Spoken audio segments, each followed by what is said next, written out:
Hey guys, magandang gabi. So, unang update po natin ngayong gabi para sa bagong taon ka-OG. So, Happy New Year sa ating lahat. Happy 2024. Maraming salamat po sa patuloy na nakasupport at nagabang of course kanina ng New Year's party ng TVJ or ng original Itbulaga dito po sa TV5. And since bagong taon na, 2024 na, marami po ka-legendary gods ang umaasa at marami po ang naghihintay sa mga pagbabago na mangyayari po dito sa original Itbulaga. Lalong-lalo na ang celebration para sa pagbabalik ng Itbulaga ka-OG kasi wala pa rin daw talagang formal celebration ang TVJ. Sinisigaw lang nila. Opo, malaya na silang isigawang Itbulaga, pero wala pa rin yung logo at bagong kanta. So marami pong dapat asahan ngayong 2024 and ang mga tao, inaabangan po yan ng sobra. Lalo na ang resulta ng writ of preliminary injunction. Samantala, eto na nga, dahil sa usap-usapan ngayon, ang 2024 pasabog ng TVJ, tanong po ng ilan, bakit daw kaya ganito ang TVJ? Masyadong nagpapakabait at nag-aadyas. So, hindi raw nila malaman kung takot ba sila sa Tape Inc. sa kanilang laban. Wala ba silang kumpiyansa sa kanilang laban kaya ganito sila? Or sadyang tinatakot lang daw sila ng Tape Inc. Well, kung akong tatanungin, hindi naman siguro sila tinatakot ng Tape Inc. Nako, ngayon pa ba? Nako po, pwede pong gamitin yan ng TVJ laban sa kanila. And ang TVJ, pinatatag na po yan ng panahon.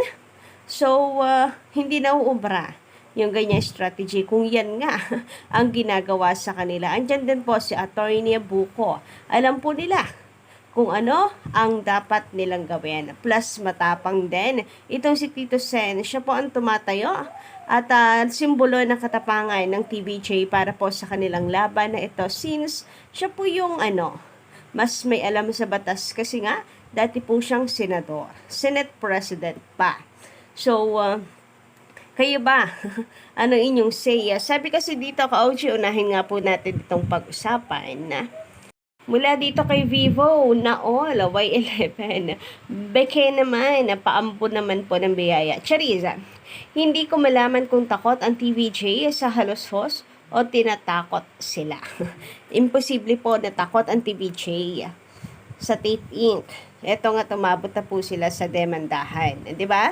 Sa korte at about sa tinatakot, imposible namang takutin po ng Tape Inc. at TVJ. Baka po panglito sa mga fans para hindi po kumabila.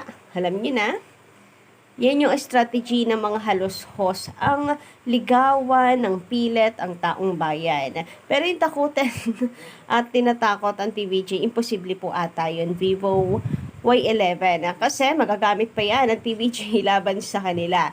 And kung totoo man ang hula mo, ay napaka-ubob naman nila, di ba? So maybe talagang meron pong matapang at magandang reasons ang TVJ na pakikinabangan nila ka-OG kaya ganito ang kanilang strategy. So maganda na rin po na nag-iingat, maganda na rin na wag padalos-dalos para na pag-aaralan and alam yan na Attorney Buko at ang TVJ ang magandang pwede nilang gawing hakbang. Kaya intay lamang po tayo. Ano man ang kanila pong strategy, napakaganda naman. Nakita naman natin ng mga nakaraan, no? Ang gaganda ng mga nagawa nilang strategy. Kaya napanalo rin po nila sa IPO 1 trademark at kinansela ng IPO ang merchandise trademark registration ng Tape Inc. Ang galing din kasi ng kanilang strategy. So, tiwala lamang po tayo sa bawat hakbang ng TVJ. Anyway, pag-usapan naman natin ka-legendary gods itong patungkol sa nalalapit po na pag-play ng Itbulaga ka-OG every weekend sa CNN. So, January 6, 2024 nga po ang simula nito. And for sure niya, masayang-masaya ang TVJ, no? Na muli pong maibabalik ang Itbulaga sa pinanggalingan. Or una po nitong naging tahanan. Kaya for sure naghahanda na rin ang TVJ para po dito. Kasi malapit na rin po yan. Yun nga lang ay every weekend, no?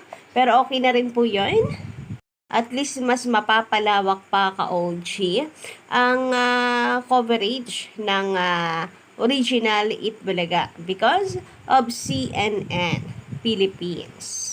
So, isa rin po ito sa mga bagay na dapat mong paghandaan na ka-OG and dapat po nating ikatuwa. So, sa mga mahilig po dyan sa basketball, eto na, bukod po sa basketball, sa PBA, meron din po tayong original Itbulaga sa CNN Philippines. Samantala, eto naman pong post ng publiko sa kanilang pong Facebook page, Paulo Abilino. Ayan, PS5 regalo sa anak. Paulo Fuentes na call out ng netizens. Kinaladkad ng netizens ang pangalan ng actor-host na si Paulo Fuentes makaraang i-post ni Paulo Abilino ang video ng anak na si Aki na ina-unbox ang regalo nito na PS5 nitong Pasko. Si Aki ay anak ni Paulo Fuentes kay LJ Ray. Ay, Paulo Fuentes. Pares kasing Paulo Abilino kay LJ Reyes. May anak din si Paulo sa actress. Paulo Fuentes po ha, ang 4 na taong gulang na si Summer. Sa Instagram, shinare ni Paulo ang video ni Aki na tuwang-tuwa sa regalo ng kaniyang ama. Thanks Dad, love you, sambit ni Aki. So at least na, hibalay man at may sarili ng pamilya ngayon si LJ Reyes, itong si Paulo Abilino ay hindi po nakakalimutan ang kanyang pong responsibilidad sa kanyang anak dito and may pa-I love you si Aki. So ibig sabihin, good ang relationship niya sa kanya pong dad. Si Paulo Fuentes kaya kamusta? So sabi niya nalungkot siya kasi yung kay Summer biglang nawala sa buhay niya. Kung nalulungkot siya, sana gumagawa siya ng paraan, no? Pero mukhang wala eh. Neho, di man lang nag-e-effort. Anyway, sabi pa nga dito sa US na naninirahan si LJ at ang mga anak. Hindi naman na naiwasan ng mga netizens na kantiyawan si Paulo Fuentes at ikumpara kay Paulo Abilino. Mabuti pa si Paulo Abilino nagbibigay suporta sa anak. Yung isa kayang Paulo Fuentes, huwag kang papakabog. Nice, hindi katulad ng isang Paulo. Yung isa kaya, nagpadala din. Paulo Fuentes, ano na? Asa na ang support for Summer? Paano yung isang Paulo na namimigay ng papremyo mula Baguio as a friend? Charis. Paulo Fuentes, it is your turn. Ano yung gift na binigay mo kay Summer? Baka busy pa si Paulo sa pakikipaglaban sa Itbulaga. Ayun, ka-OG ang mga naging komento ng mga netizens dito. Mabenta para sa akin yung huli, no?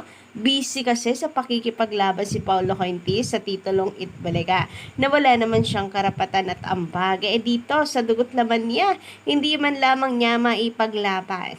Baka sabihin niya, paano ko ipaglalaban? Ang rights niyan malinaw na kay LJ Reyes at malinaw na hindi ibibigay ni LJ Reyes. Syempre, kahit yung sustento man lang, susko po naman. Lakas makipaglaban para sa Itbulaga. Lakas ka-OG, no? Na amigay ng papremyo kuno, sustento hindi maibigay sa anak. Kaya ayan, lumalabas na kahiya-hiya talaga siya ka-OG dito. Kahiya-hiya na call out na naman po siya ng mga netizen. Samantala, sabi dito ni Sir Golang sa kanyang komento, Happy New Year, Gandara! Wishing you, your family, and all of the Davricals health and peace of mind. New York, USA. Shoutout po Sir Golang. And maraming salamat. Happy New Year din po sa inyo and your family. Sabi naman ni Joey Yap Tangko, magmula 1979, live ang Itbulaga tuwing January 1 kasama ang mga family nila sa studio. So, sino nga po pala kanina ang nanood ka-OG? Grabe. kapansin-pansin po itong si Maine Mendoza, ang ganda. Ganda niya, no, kanina. And then si Atasha, ganun din. Very blooming talaga ang mga it girls. Or it Bulaga girls, kauchi. Of course, we are looking forward na tuluyan ng magamit ng TVJ ang Itbulaga this 2024 na ko. Sana po lumabas na ang writ of preliminary injunction. Tapos TVJ ang panalo. No? Yun ang masarap pakinggan na pinaboran ang TVJ sa laban po na ito. Kasi dapat lang naman na talaga ka-OG na mapahinto na ang taping sa paggamit ng titulong Itbulaga. Majority of Filipino viewers hindi po natutuwa na Itbulaga ang kanila pong ginagamit na title. Period. Samantala, sabi naman dito ni Spanish Girl, magandang gabi sa iyo, Happy New Year. Bagong taon ang Tape Inc. lulubog na at magsasara na. Ayon sa prediction at mamalasin na ang Tape Inc. ang namamayagpag or ang magmamayagpag sa buong taon, ang TVJ Original Itbulaga. Ako, manifesting, sana po totoo po yan. Sana po yung magdilang anghel kayo. Sana nga. Meron pong lulubog na trying hard copycat na isang show. Ka-OG, no? Kasi hindi bagay talaga sa kanila ang maging isang Itbulaga dahil sa halip po na mabulaga, ma-surprise ang mga tao. Maganda yung magandang surprise na ikatutuwa po ng mga viewers, hindi sakit sa ulo, uyamot ang nararanasan ng mga Pilipinong nanonood sa kanila. So, kung meron man, ka-OG, mga na-fines itong Tape Inc., mga ano lang po yon, supporters ni Yorme Isko and Dang Kambal. The rest, wala nang pakinabang yan, ka-OG. Mga fans nga nito si Buboy Villar, hindi rin po pabor sa desisyon o naging desisyon nitong si Buboy Villar. So, yun lang po muna guys ang ating update para po sa gabing ito. Don't forget to click the subscribe button and notification bell for more updates.